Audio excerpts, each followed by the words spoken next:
Vegas or Reno? Vegas. Lost wages. Lost wages.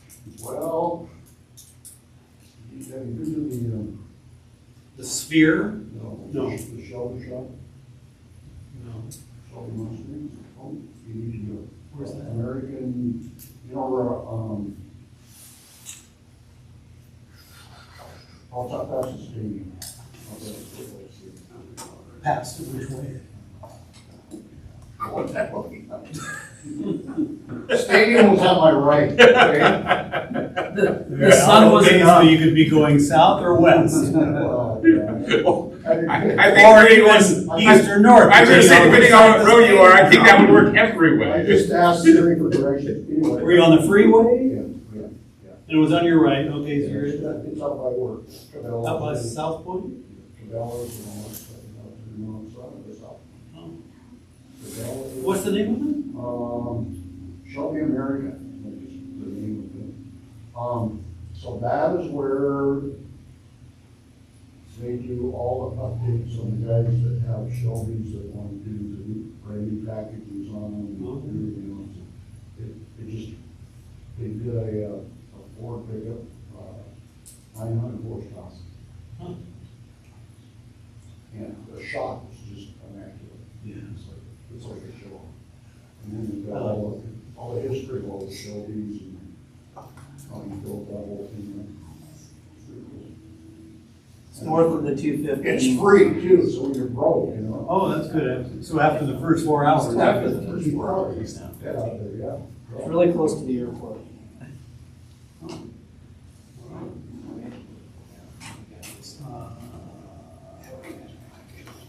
Yeah.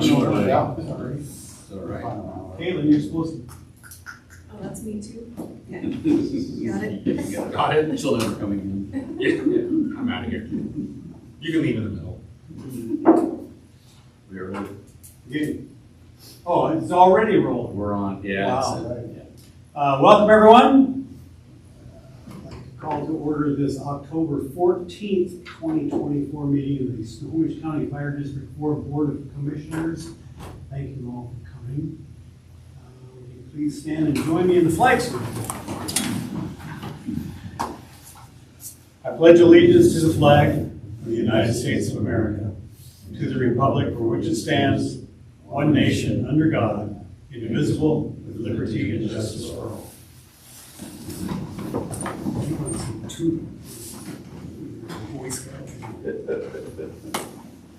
Let the record show that all the commissioners are present. Anyone have any changes they would like to recommend or request for the agenda? Nope. I have one. I would prefer that we move our executive session to the end. Okay. And that way we don't have to have everybody sitting around while we sit around. So to speak. So we'll just put that right at the end before you, that's okay. Anything else? No other? Okay, you have the minutes from September 9th. Any changes, additions, modifications? That was that special meeting, right?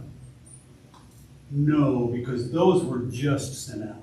They're not ready for approval. This is from the last regular meeting. Okay, those approved as presented. Now is the time that we can entertain public comments. Anyone from the public would like to speak? We just ask that you limit your time to 3 minutes. Wow. Thank you.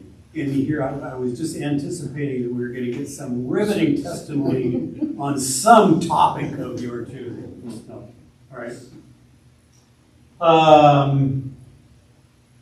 Accounts, warrants, payroll, etc. Any questions on any of those? There were some large ones there. Do we need to take action on those? No clarification with Brian, we don't have to because you've already approved them, but we wanted to put them in separately. We're using the same form, but you do not have to. Okay. That way it calls them out.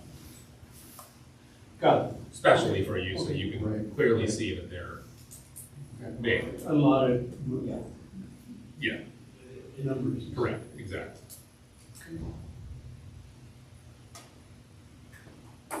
Yeah, other than, I made a question to the chief earlier, really, we spent $8,000 for a computer? We're gonna launch the space shuttle or something with that thing. But then I was informed that it was actually for several, right? Yes. Yeah. 5, I think. Yep.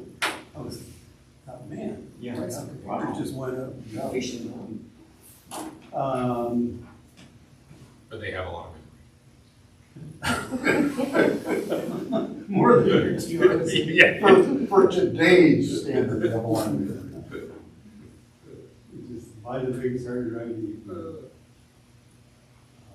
Okay, so accounts payable and payroll are all approved as submitted. And I would like to thank Chief Rader and Sam and Caitlin, because they continually just push these things out, and it takes a lot of work, I know, so thank you. There's a lot of Yeah, information. we write a lot of checks. Did your hand get tired? That's good. Into discussion items. The budget is perhaps the single most important thing that we, as commissioners, have to deal with. We have the moral and legal duty to ensure that we are spending public dollars in the most effective and efficient way possible. So I think it's really incumbent upon us to make sure that we're spending time and going through these carefully and closely to see if there's anything that pop off the page. And I know this as well is a huge body of work. I'm assuming that the entire administrative staff and probably down into line firefighters and work on this to bring it to fruition, to get it to us so that our feeble brains can get wrapped around it and figure out if we're doing the right thing or not. So I appreciate everything that's going on to bring this thing. As we look at the changes for 2025, I think it's important to remember that we, the three of us, made a decision early this year that has some significant impact on the budget. Those two things being staffing and building fire station. Although the whole fire station thing was kind of rolling before this, but we kind of signed a check. And both of those actions create some challenges when it comes to budgeting for future years, because now we're having to do a little belt tightening, and figure out where it is that we want to focus and spend money on. But I think as we work through the adoption of both the revenue and the expense portions, I think we're going to see that we can accomplish those staffing and facilities things without a whole lot of loss. The staff has gone to great lengths to figure out where to conserve and move things around so that, and it's not without some hurt, but I think over the next couple of budget cycles, we'll get back to where we kind of like to be. And I think it's also important to note that our last personnel increase, on-duty personnel increase, was in 2009. So it's been a long time since this. So I feel good about that, being able to get some more people on the Shiny Red trucks. And if things go well and we get the people on we'd like to get on by August, we're going to be able to have a couple of dedicated units, and our on-duty staff will be increased by 20%. That's significant. So I think it's great. It's great that we're figuring out a way to do that. So I'm very grateful that we're able to provide a higher level, both in staffing and in facilities. Looking forward to the coming years. So With that, I yield to my fellow commissioners if they have any comments on spending. No, I agree. I think it's important that we give especially the public, the best service possible, which by increasing the number of firefighters that are on duty is going to make a big difference, and we won't be at that, always at that edge, so to speak. It'll relieve some of that pressure when we get multiple calls coming in, be able to respond to those in a more efficient manner. So, and from a safety standpoint, it's really important. We have the ability to get the right number of people at the scene at the right time. So that's a secondary benefit of all of this too. So,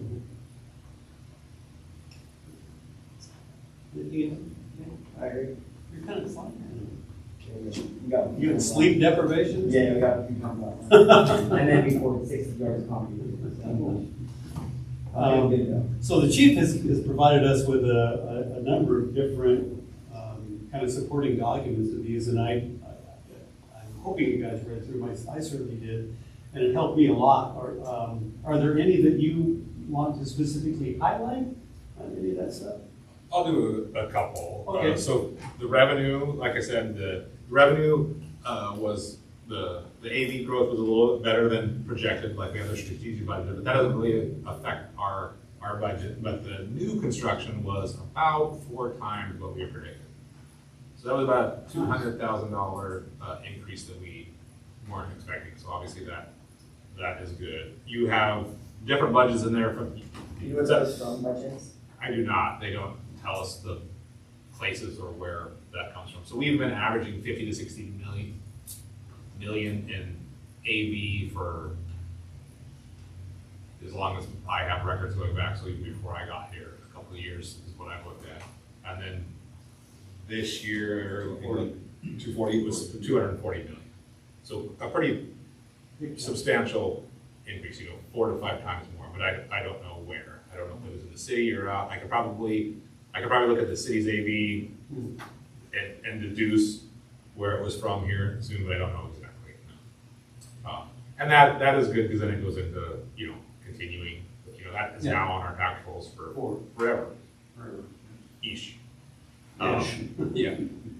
So that was good, and you could take anywhere from 0 to 1% on the EMS levy and 0 to 6% on the fire levy, whatever you choose. The expense budget is based on 1 and 6 to get where we need to be for the capital to not have to take a bond.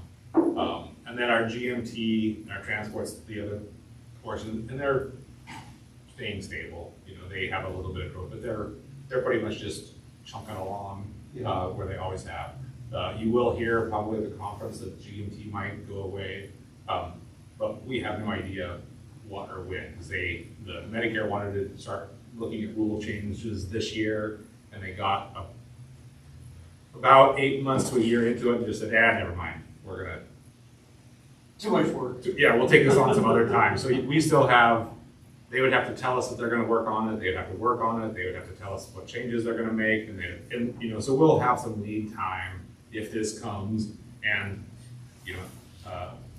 for the most part, the GMT, we don't do a line for line, but it really does go to our capital because we put anywhere between $4 and $6 million a year into one of our various reserve funds, and our GMT is only $1 million. So you will hear probably that should be going into reserves, and we are. It just doesn't. The way budget doesn't work. So that's the revenue where I want to highlight. Do you want me to do expense now? Or Before we leave revenue, page 49. I have a question. Yep. Okay. For 2025, the EMS assessed value in 2024 was this, and the fire assessed value was that. Yep. Why?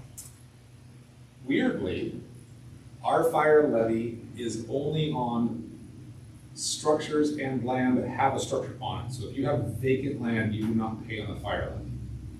The law allows the EMS levy to collect money on vacant land. So if you have a 2-acre parcel and there is no structure of any kind, no even a trailer that's called personal property, right, you pay the taxes through the line, that counts too. If there is nothing improvement on that land, we do not collect our general fire levy on that. So I need to divide my property into some raw land. So that's why the EMS is slightly higher. And you can see there's not a whole lot of value in raw land, but yes, the EMS levy is higher because when that law was enacted, they did allow for raw land to be collected. And since you asked, that's been a long-standing debate, is should or should we not be in the wildlife fire? Because technically we do not get tax revenue on land, because that's why we only get it on land as improvements. Our fire levy is for the improvement. But once you improve it, then the land gets counted. Anyway, weird fact that I like. So then, in that, the box at the bottom of that page, okay, it looks like you're applying those percentages equally. Theoretically, they wouldn't be applied, right? Because of the AV is different. F, G, and H. Yes. No, those numbers come down from those boxes up there and then get aggregated. Okay. So the numbers come down and aggregate, and yes. Okay. That's all.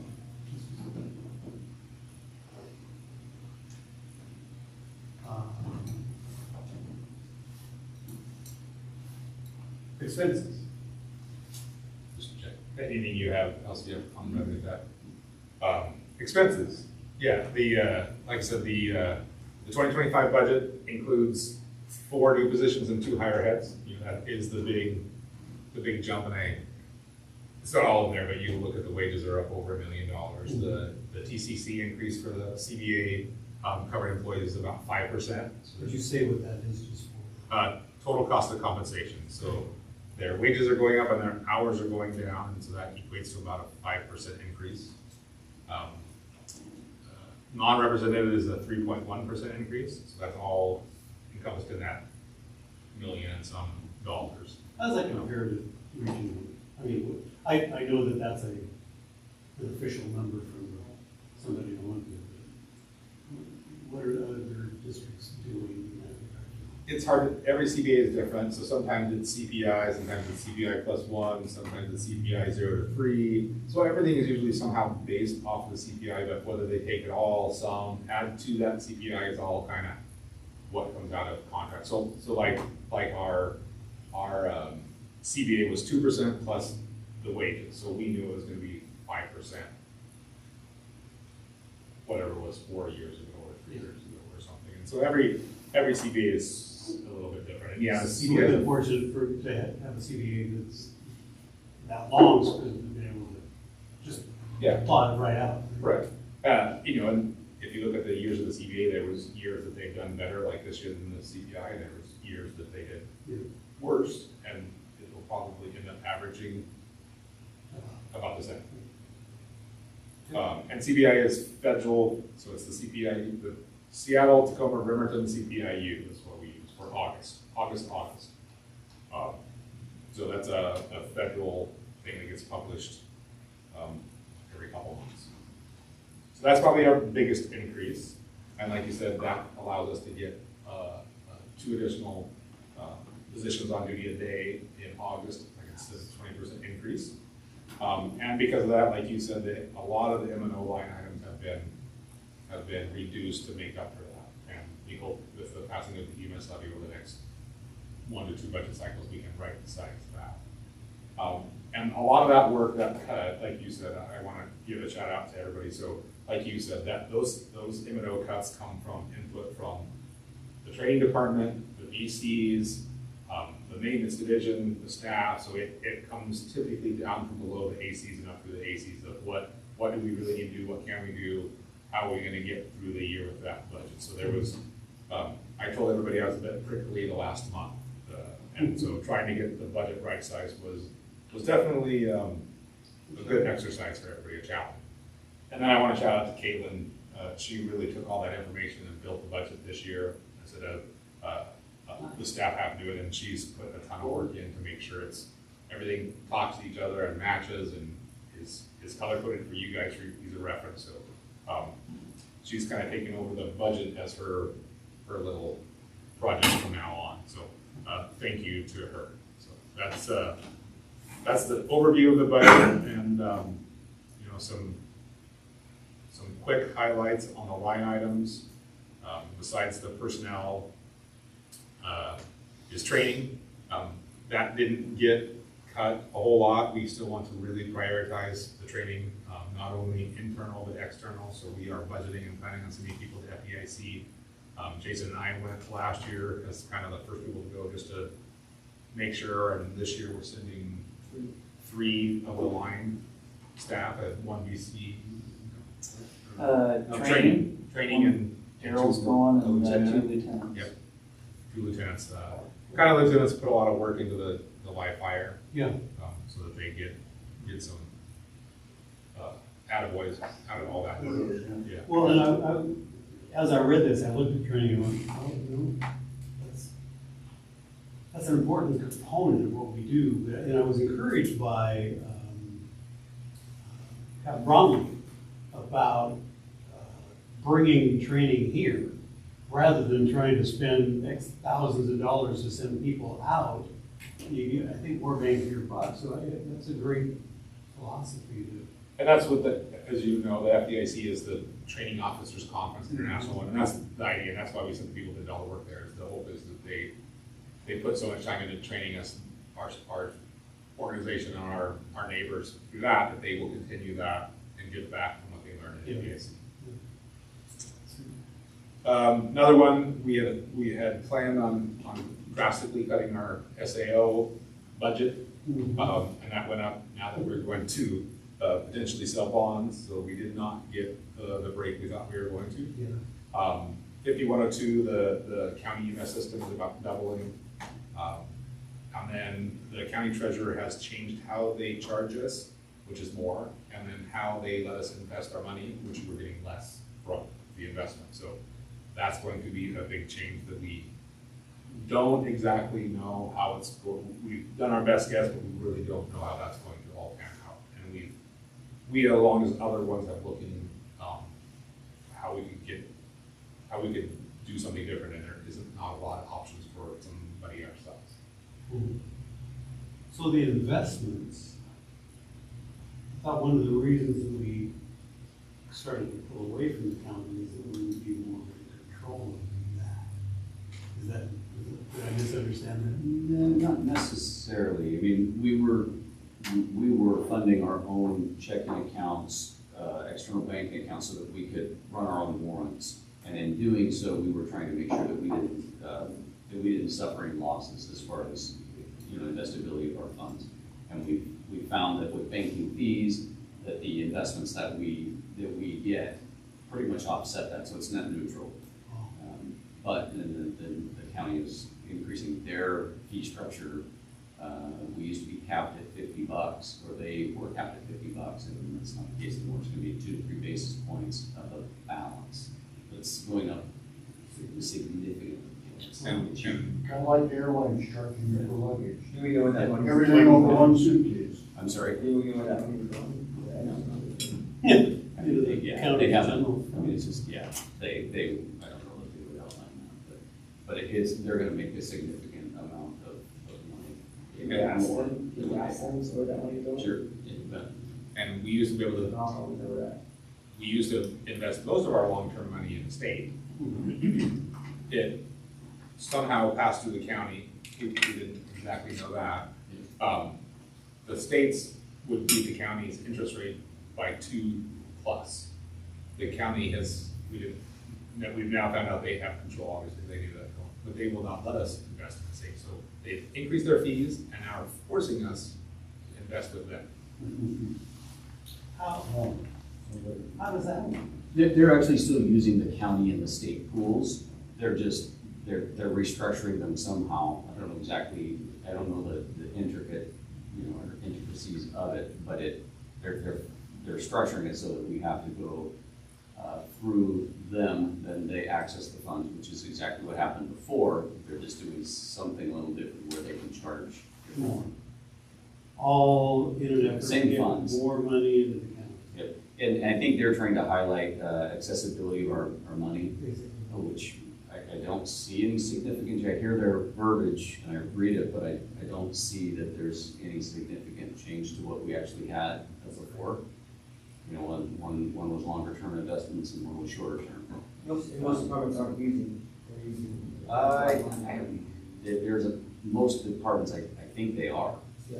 Yeah, And unless you're your own treasurer, which we have a legal right to be, but then you take on some other things. We looked into it, you know, but we had some options and some access to things through the county, you know, more than anything else, pricing structure and larger contracts to potentially save us some money.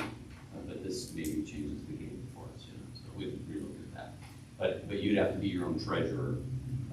For example, South County is their own treasurer, and so they can invest outside of the county and state funds. Yeah, most Sounds smaller like a topic. districts. County share that treasure? What's that? Can we share treasure with them? we, I don't know if we can or not. this has all happened relatively soon. These are the questions that we'll be asking for the next year. Like I said, it was about 2 years ago that the law passed to be our own treasurer, and we looked into it, and it just, because we can get the state funds for so cheap and so easy, it didn't make sense. So we didn't go very far into it, but we'll be digging deeper into that. Can we ILA with somebody that has one? These will all be questions for Brian mainly about how this changed, and it's probably only us in Snohomish County because almost nobody nowhere in the state besides the really, really, really big ones became their own treasurer when the law changed.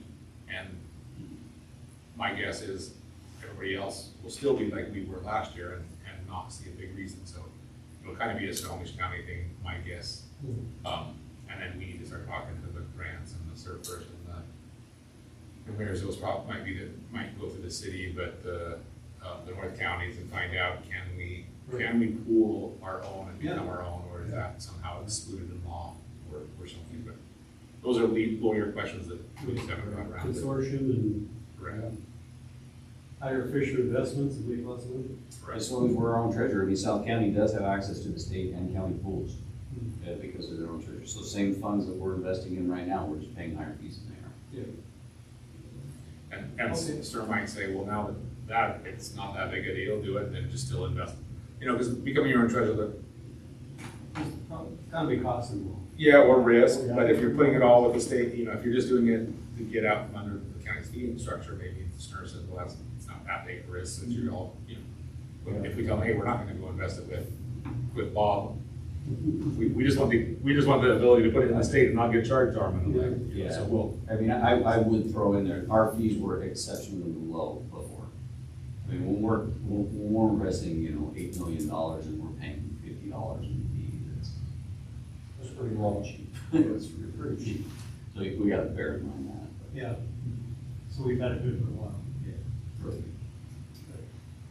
That You should start with to the that. bad side. It does. Yeah, we might. Yeah. Yeah. There's nothing wrong with asking a question. There's just a really big swing, we're seeing it, but we did, we had it really good for one. And we might not find out we can't do any better out of the county, and they just right size. It's just, for us, it's a little harder for us to figure out how this is all gonna impact us. Yeah.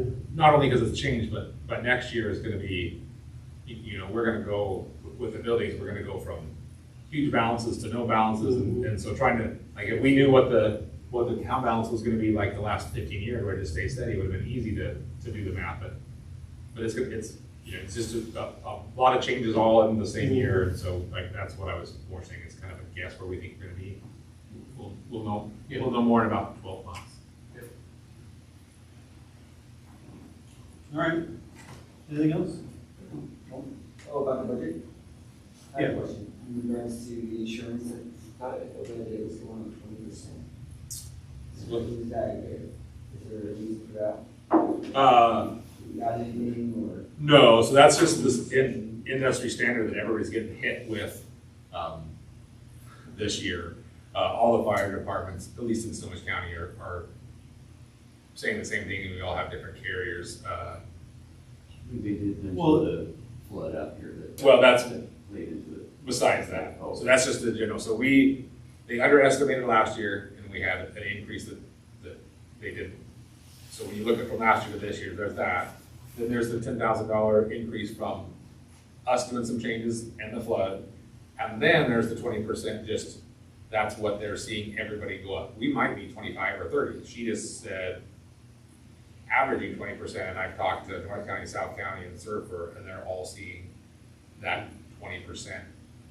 Well, the private sector has been being hit with those increases for, what, 18 months or 2 years. Yeah. And insurance companies are hurting. You know, when they tell half of California that, yeah, we're not gonna insure your house anymore. That's significant. And that's the frustrating thing about that line item is they don't tell us until December after our budget's adopted, and we give them the check in January for the whole amount. And if you miss on the budget, like, I think one of our budget line items adjustments this year is to fix last year's miss, yes. Yeah. Better than the same problem last year. Right? Yep. Anything else? Do you have anything more for the, any of you? Either of you? I would like to get one more pass at this, and unless you guys are comfortable, I'd like to go one more time and before we do an approval, we do that at the next meeting. That's still going to be sufficient. Oh, yeah, we'll have to do our budget, our official by law budget presentation next meeting, and we will have we actually got the final numbers from the county, except the state utility tax and the timber tax, but we've written the resolutions and ran them by the county, so they'll be all ready for you next meeting. Perfect.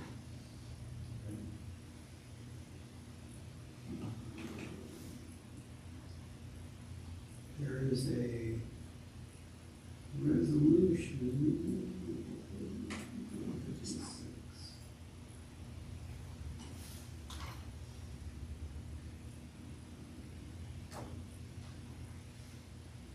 Because of the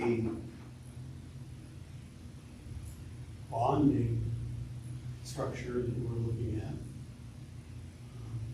we've got to pass some resolutions to tell us what we can and can't do with the money, basically. Did you send those drafts to the commissioners? The policies, Yeah, the policies, yeah. I think I just sent you, Okay. I've got the last comments back from council today, not council, Jim Nelson on advisor. Okay, And so I'll send him out now all right. that I got his comments. They're pretty legally, if that's a word. Yeah. So, Today for a good read. yeah. Have lots of coffee. Get to go through those things. But they're important. And we should look at them carefully to make sure that we understand them the best we can, but then to also look for any red flags that go, whoa, wait a second, we're gonna do what? So, do you want any additions to this? No, there's the memo from the lawyer that tried to explain it, doesn't do much better than the No. resolution. In fact, I'm not sure it was. But, this plus the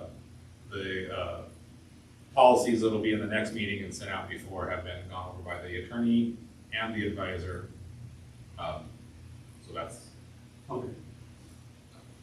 So we just need to do our Yeah. homework and finish reviewing those. Okay.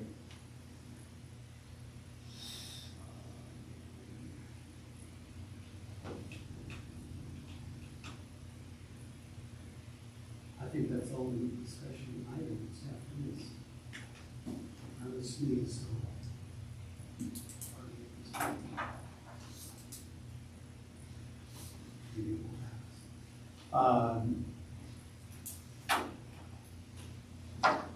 Chief Osborne is not here, but it looks like, is there any change since this went to press?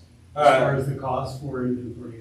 not the cost, and we're now 99.9% sure Cal OES is going to pay for it, but We did sign this to get the work done, so we guaranteed the work, so I would still like you guys to approve it, but Yeah. it's highly unlikely that we're gonna have to pay.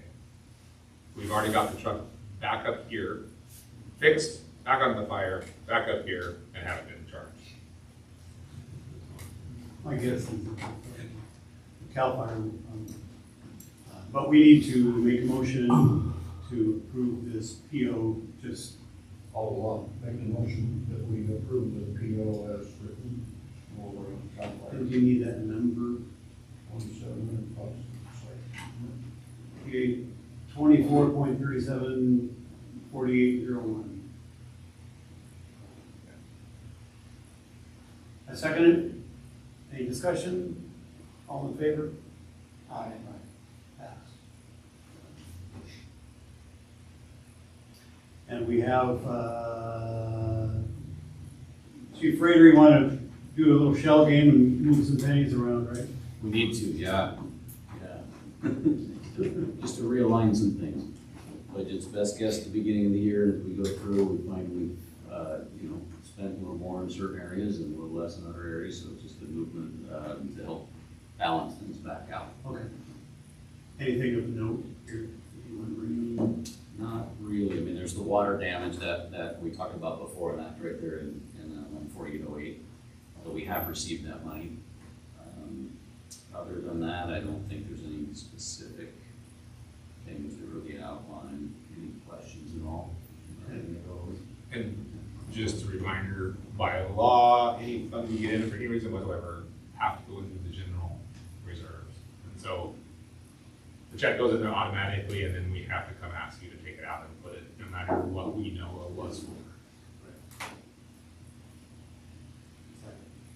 Going into your piggy bank, you gotta get mom's permission to get it out. Get it out. Do we need, Motion for. what action do we need We will need a motion, and you can, to approve those Yep. budget adjustments? Just to know. I make that motion that we approve budget adjustments.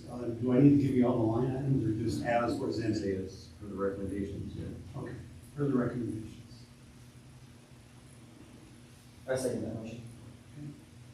Discussion? All in favor? Aye. That passes. And we have included in this package an annual report, which I have to say is just stunning. I mean, both in its content and in its presentation. What a great job. Yeah. For everyone that worked on that. I don't know who all was involved. Probably right down to line firefighters. Stand up and take a bow, people. I know there's a lot of work that goes into it. Any comments? A lot of great information in there. Yeah. It gives a good, if somebody from the public asks, hey, how long does it take you to get to Bump Foss Road or whatever, It's a pretty easy document to put back to it, but here's all of our cumulative information on all those subtle things, the daily running of the fire department, so to speak. It ties it nicely into our strategic plan, so really well done. I don't see any reason to not present or do the final draft, right? And just call it good. Unless either of you see any glaring errors or changes that you want to make. and like I said in there, the holdup was getting the data all figured out, transition. So from now on, the goal will be March, hopefully the March meeting, but the April meeting at the latest. And the reason that is because the data doesn't come out of CAD until mid-February for the end of the year. So I move that we accept that report and make it available for publishing. Thank you. I'll second it. All in favor? Aye.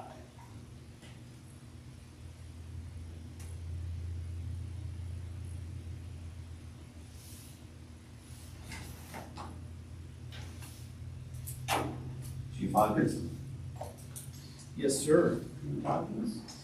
Yes. I can give you an operational report. So, Been We, sitting there uh, so quietly we- all night. yeah, we've been a little, yeah, we've been a little slow on the fire responses, a little bit of a drought, but it's kind of picked up recently, as you can see under some noted responses. We have several, both in district and mutual aid responses, all kind of in a 7 to 10 day window. Yeah. The crews were pretty busy, including a fairly large commercial building we had down off of Bonneville. We had a sprinkler controlled fire that brought in a pretty big response.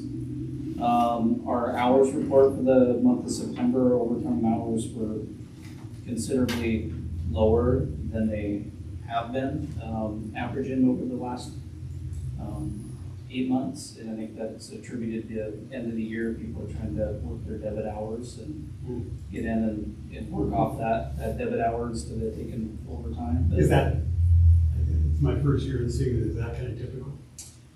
yeah, there's ebbs and flows with it, right? Like you might see a month where overtime's high and debit hours are lower, and a month where debit hours are a little bit It higher. balances it. Yeah, balances out. We've had some training type stuff I'd like to give you a report on. So we just finished up last week the 40-hour confined space class, which you guys have reported several times because we rescheduled it. But we got all 10 of our members and 2 from Olympia through that 40-hour class. Everybody said it was fantastic. It was hosted up at Station 83, and then they went on the final day to Lake Stevens Water District and conducted a drill on site there where they set up scenarios from dispatch all the way through retrieval. So great class. Again, we get somebody that lives in our state that is like the Michael Jordan of type rescue. He just happens to live in Port Townsend and likes to come teach in District 4, so we're pretty fortunate to have found him.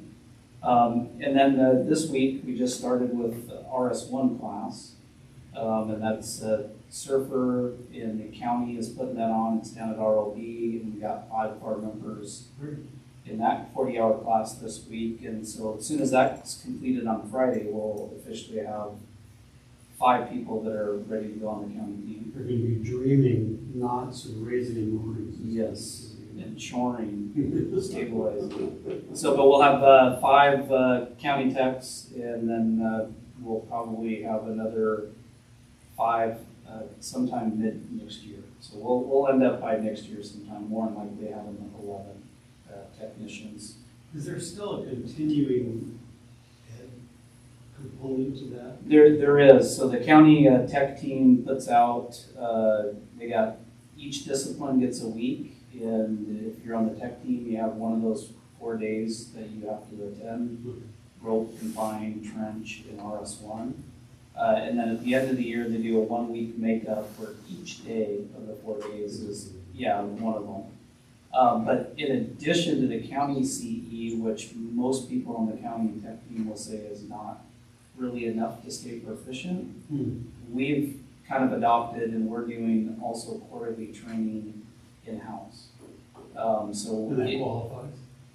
it does qualify as long as we talk. It won't qualify for the county, but the county, most technicians that we talked to said once a year touching the rope on the drill isn't enough to stay proficient. Yeah.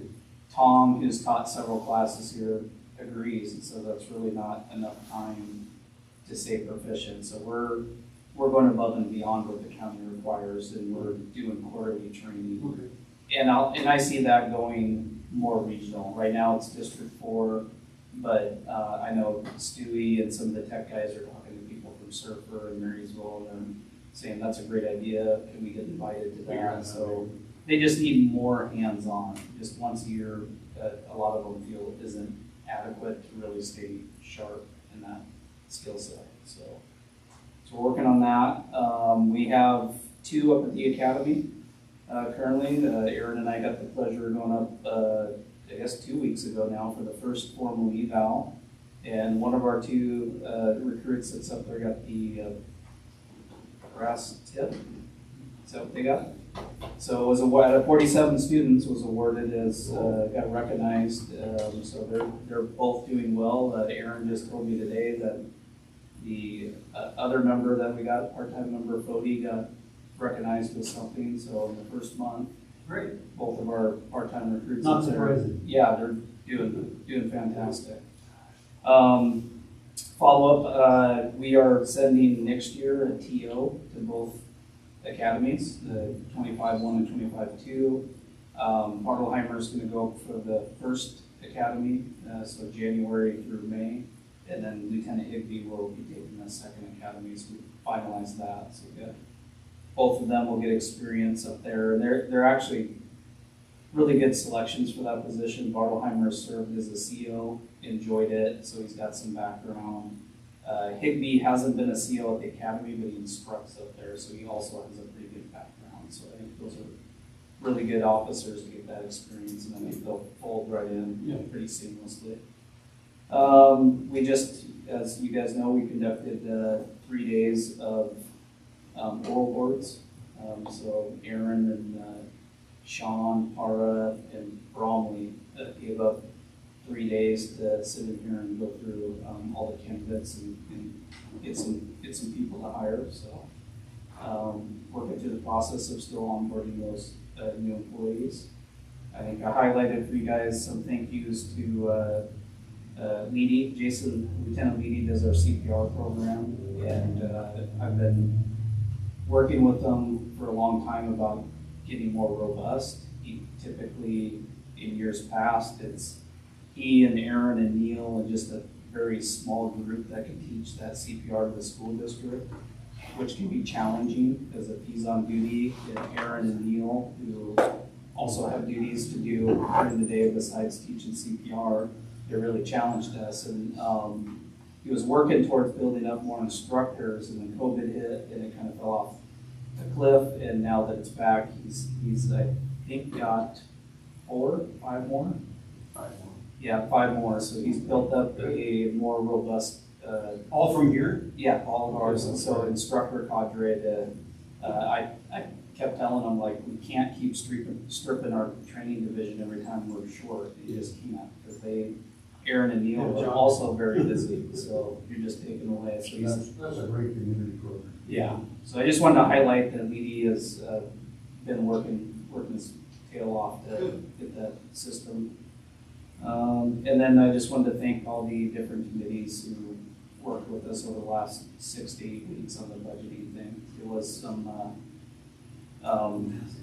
massive undertaking and some pretty frank conversations about money we don't have. And so we went from wish list to now what do you really need, because we don't have the money to fund everything. So. And I'll say it again, I really appreciate people at the firefighter level. And I think we're fortunate in having a group that can see that and understand the fact, it's not like we're trying to keep money from you. Yeah. It's just we've made some choices that are going to cause us to cinch our belt up in places. And it's good to understand that they understand. Yeah. And are willing to sit down and say, well, okay, we can get by with 3 Band-Aids instead of 10.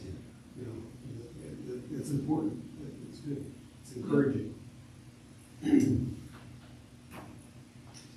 That's it. I have a question on fire responses. I had a question from a citizen about the fire that was out on Blue Base Hill in that little shed. Yeah, I think I highlighted that. It was an outbuilding. Yeah, it was on this September 16th. I don't have the details, but the fire residential response station 42, large outbuilding barn was on fire, auto aid for Surfer. Yeah, I don't have a lot of. Okay. I heard some of it on the radio. So any questions you do have, I can find. Whitney, was that yours? No, I'm fine. I had a 1 in 4 shot. The BCO was actually there, was here, but The neighbor's question was about water supply. And I thought I remembered seeing in the pulse point thing that it clearly identified where a hydrant was, and it didn't look like there was an issue with. Yeah, so I do, now you're jogging my memory, I list, the closest hydrant was, I think, around 11 or 1,200 feet away.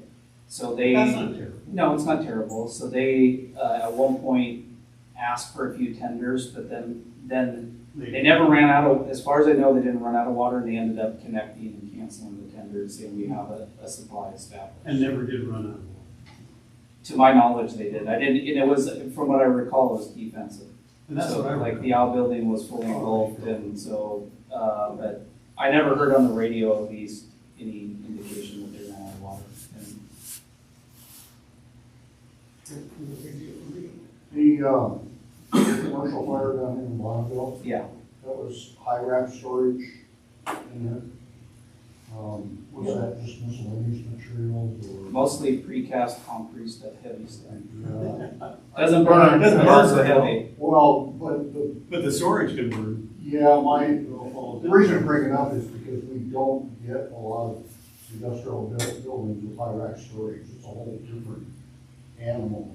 And there's been past occasions where firefighters have either been injured or perished in fires where racks came down and they lost their way because they fell in, things like that. So it's just, it's something good to recognize and to grasp any kind of training we can out of that, make sure everybody's aware of it.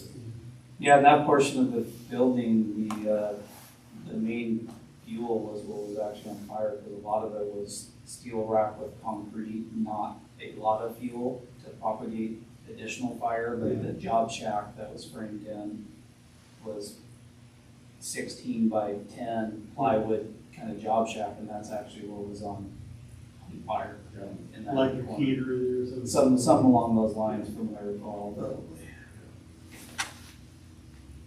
Okay. Chief Osborne is not here, and I had a question for him. See if one of the three of us can get it. Well, the last line of it says, "I'm out of state, please reach out with any questions." So where is he? Can we call him or what? He's hunting. He's where? I think he's back in state, but he is hunting. He went to California. Yeah. It is, he did, for part. So my question was, he talks about fire extinguisher training at the senior center. Is that just for seniors at the senior center, or is it fire extinguisher training for the public, or? I believe that was requested by the senior Oh, center just- specifically. They requested us to come down and do a fire alarm and observe. And so they do request periodically, because Greg and the Explorers are down there and Pancake, well, you guys know, because he's been down there. So he's got a good rapport with them, and so sometimes they ask for. Because I've had a couple of different citizens ask me over the last 6 months if we do fire extinguisher training. Because that's one of the things that they, I got this fire extinguisher in my business and I don't know even know how to use it. So I said, Yeah, we kind of do them as requested and not just on a regular on a regular basis, yeah. But we will do this. Yes. Okay. Yeah, we've Oh, done for them and the school district and, Yeah. The pallet. yeah, you're right, the ballot, and, yeah. So we do them, ad hoc. yep, Yeah. fairly often. Typically, we do them for, nursing homes or large groups. It's Sure. not to say that if somebody, a citizen, that we couldn't do a 5-minute, 10-minute class and show them how to use it. But usually, 800 10th Street, Mary Haven, all those places, we'll go do those, Napa Pallet, high school, that's called before. So.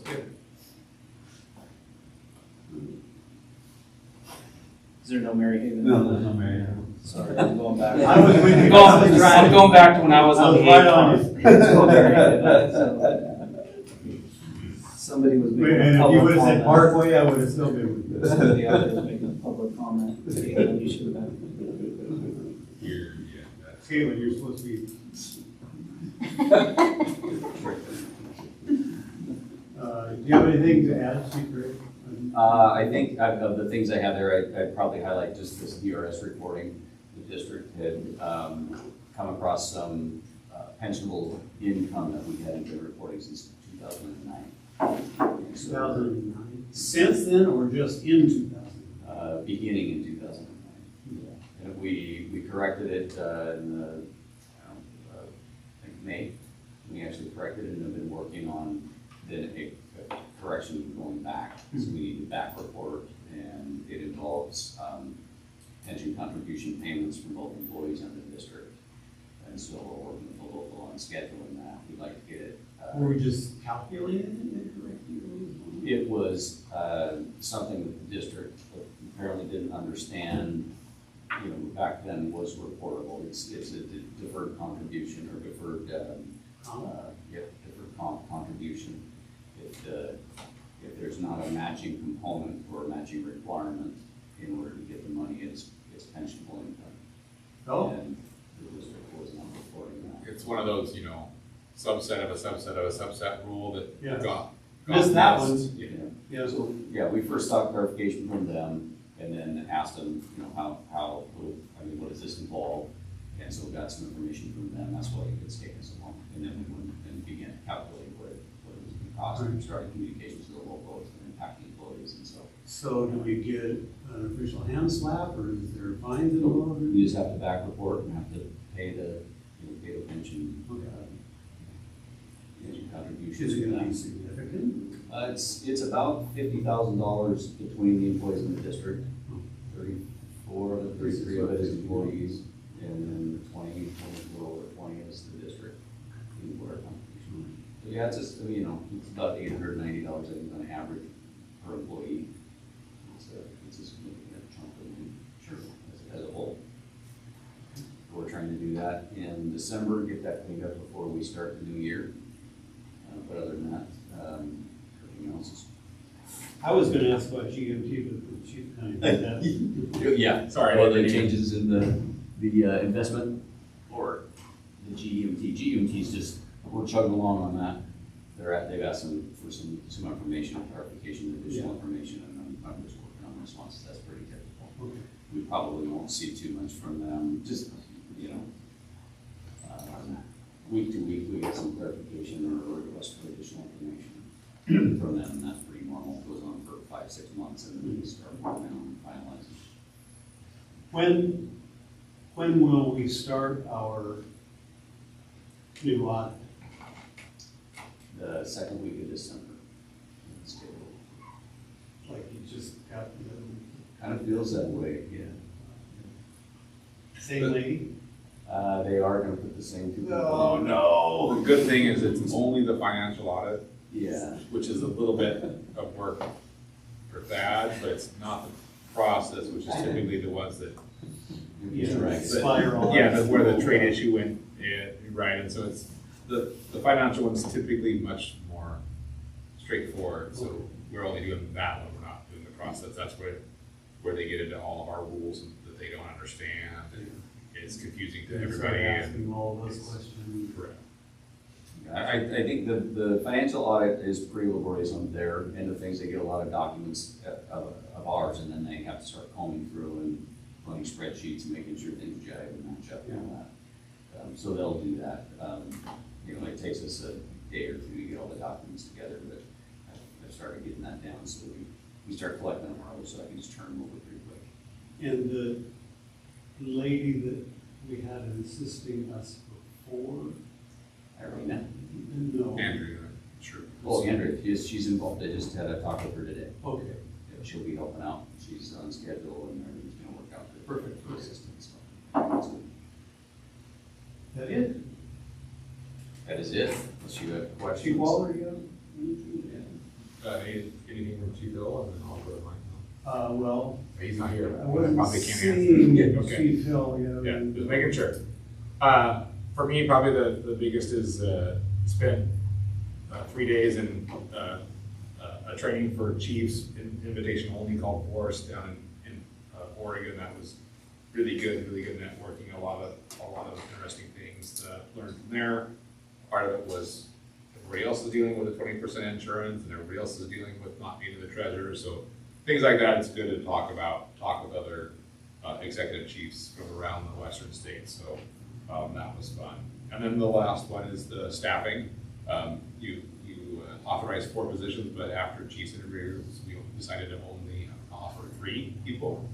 But one of them will be coming on the lab. So we lost one, but one will start in the stations a couple months early, so that helps offset. And then, so we might have a little bit more overtime than we thought of, but we'll get some salary savings out of the regular time. So it might be where we come in the year and ask you to move, again, a little money between line items. So we'll be doing another interview and testing to try to get that 4th spot in the fall academy. Because we couldn't get enough good candidates for the spring academy. So we'll still try to fill that spot at our next available opportunity. How many people did you interview? It's 8 and 12 and 12, so like 37 or something like that, or But- 32. But we're only 32-ish. looking for the medics, so we interviewed 8 medics. Went forward to the chief's interview and offered 3. So we're still short of a medic.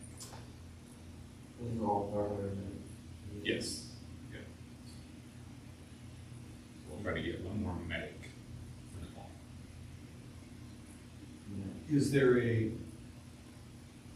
general lack in numbers just across the board of people that are looking for work? Just kind of put it in context, and we've had this issue of national testing before, and I'm sure we're not alone, is when we advertised, I would have reported to you 2 months ago, 2.5 months ago, that we had, I think it was in the neighborhood of 39 entry-level medics that had applied for District 4 in 10 or 12 laterals. So we had, 50 between both lists. So then the next part of our process is to send those applicants our application to fill out. So we did that. Caitlin actually helped. We sent an email with an application, say, please fill this out. I think the returns on those, we got significantly less, like maybe 12 applications total. And then we go through, do kind of a peer review, make sure they're actually medics. We might have got more than 12. Found a bunch that were not medics yet, because NTM doesn't screen that. So we have to catch it. They just, basically a candidate could say, when you send me to medical school, I'm very interested. Oh no, like I haven't been to any training. I'm interested in that paramedic spot. When do I start?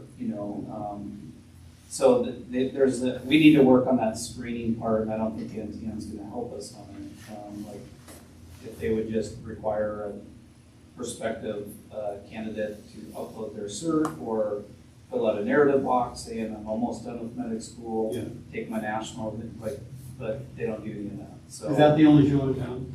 no, it's the one we've used the last couple of times. Public safety does it as well, but I feel like they're similar product. So it is difficult, specific to hiring medics. There is a shortage of good candidates. Everybody's drawing the same list. We did today. Neil's been working.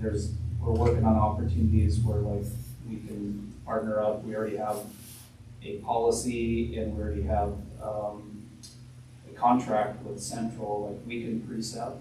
We could be a host agency where we take students and precept them for 3 months and vet them with our crews and kind of get to know those students, which would be helpful for hiring, I would think, as you rotate people through. You get a good sense of their skills and their personality and all those things. So we're looking at hopefully doing something like that soon, so that we can build more of a relationship with Central. Neil just reported to me today that if we partner up with them, then Central invites you every March to a job fair where each agency can come and give out info about our particular department. So it's a way of kind of a recruitment tool. So we're exploring that opportunity as well, to broaden our net to hopefully get more candidates. But we're not alone, it's tough everywhere. So, I was say industry-wide in the state, the medics are really hard to fill. I don't know any department that's really hitting their mark. And then, is it getting worse? yeah, and then the firefighters are also hard to fill. A lot of places are debating whether they don't fill them or they hire people below their line. You're hearing a lot of that, and then they're not always working out. We got to this spot, we wanted to hire more medics on every one of our hirings, except for the emergency, the big pivot when that we did 4 months ago. Besides that, we wanted to hire more medics every time, and we haven't got as many qualified, so we've hired EMTs, and that's where we backed ourselves against the wall by missing 1 or 2 paramedics every class for 2 years. We don't have any more room. We're trying to put a new medic unit in service. We need medics, and so it's definitely pivoted from 20 years ago, the 180 degrees the other way. And we've done, I feel we've done as good or better than most of our peers on getting numbers and quality in the know. That's the quality. Yeah, like I said, I so we think if we do another run at it this summer, that we should be able to get one more quality.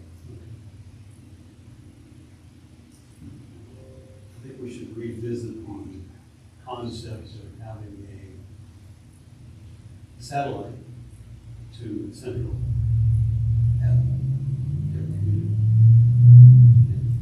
A paramedic program right there.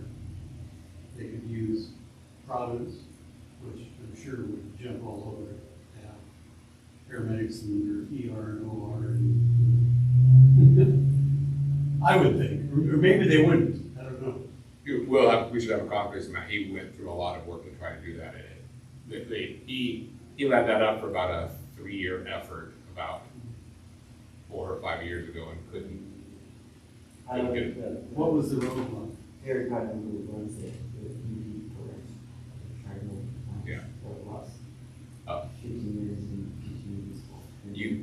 You have to get the site accredited, you have to get the curriculum accredited, you have to have enough instructors that are accredited. That is all hard, but what you just said, surprisingly, what Sean says was one of the hardest is getting enough rounds Really? to meet the accreditation. Huh. So yeah, I don't know if you know, but the Central program at Central is barely hanging on. It's gone through, I don't know how many. So what do they call it? lack? Changing leadership. Yeah, change the leadership.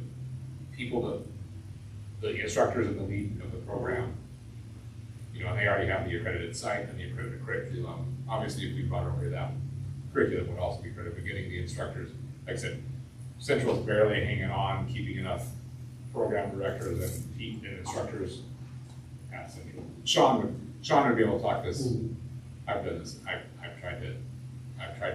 So I pitched to him a couple times. Hey, let's partner with an online one, right? Because they don't have to have a site and they already have the instructors like United. But he's like, well, great, Don, but we still have to be the ones to get the Providence. And he said that was actually the hardest. So not saying no, but I think Sean could explain it a lot better than me, who has spent a lot of time with others and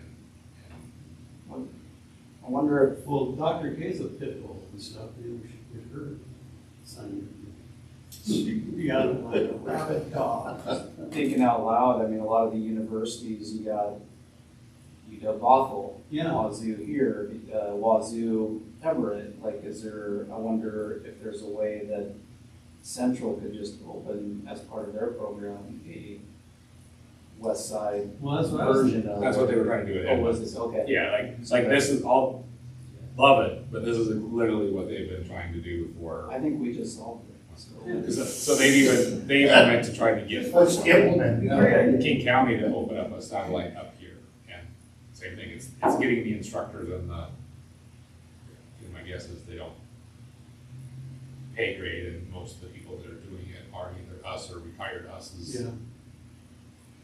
So there's this tremendous need for paramedics, And we can't, and we can't figure out a way to make more. correct, just like doctors and nurses and But again, I don't want to speak, like I said, Maxwell is really, like I said, he put like 3 to 4 years of his life, 100% into. I know Sean pretty well, and if Sean can't do it, there's not too many others that I would pick that could get it I'm not done. gonna try. But there are the onesies and twosies, you know, we talk about it a lot, and the online programs are probably, both internal, our best bet if one of our people wants to do it. And we've had a couple of people that have gone through them and can help if we ever get to that. So our next application round then is when? They're already behind. Yeah, Oh. yeah, we. What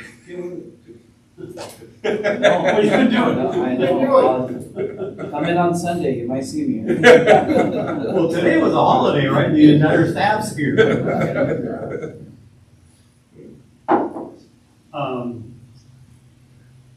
Seriously, is there a part-time application process coming? Well, you say you take those all the time, but when's the next actual hiring for part-time? So we are collecting those, and then probably sometime by March, February or March, we'll have to evaluate where is our part-time program currently at numbers, what are we projecting, how much money do we have for the academy, and then figure out how many positions we brought forward. I believe in the 2025 budget, we asked for 6 positions, but that was anticipating we'd hire 4 all entry level for the 25-1. We hired 3, and one of them's a lateral, so we're gonna save 2 spots there, and then I think we had maybe 2 part-timers, or just 2 open positions potentially for the 25-2. So, we could certainly advertise and do part-timers too. It might require to been in our academy budget again, coming to you guys saying, hey, we didn't anticipate sending this many through, but that's usually We gotta get bodies. yeah, February or March is usually when we evaluate and then start advertising for the August academy. We have to have them on and onboarded by August if we're gonna do for the 25-2 academy. And then getting the paramedic going again is, we weren't anticipating that, so we'll ramp that up because it actually takes quite a bit of lead time to get everything done and advertised and out, so, yes. Good information. That's all I have to highlight. Unless there's any questions. Anything, commissioners, comments?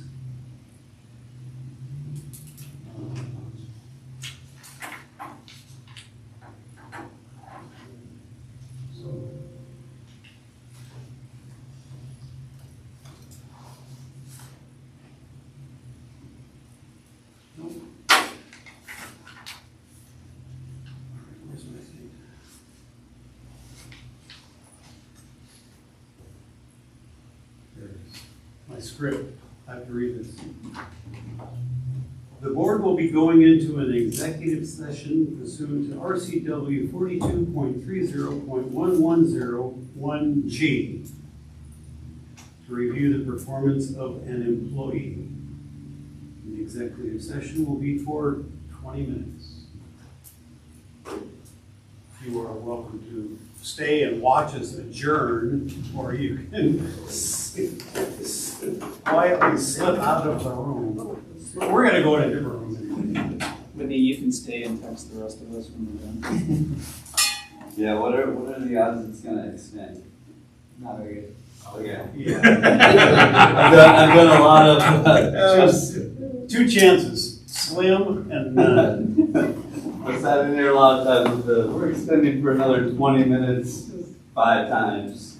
Well, they're just back there going, is Whitney still here? Yeah. I wish he would leave. We wanna peek around the corner. Yeah, I did a secret ball in the wall, we just Oh, went right now, out and see he's people. listening. Okay, okay, thanks. I did appreciate you moving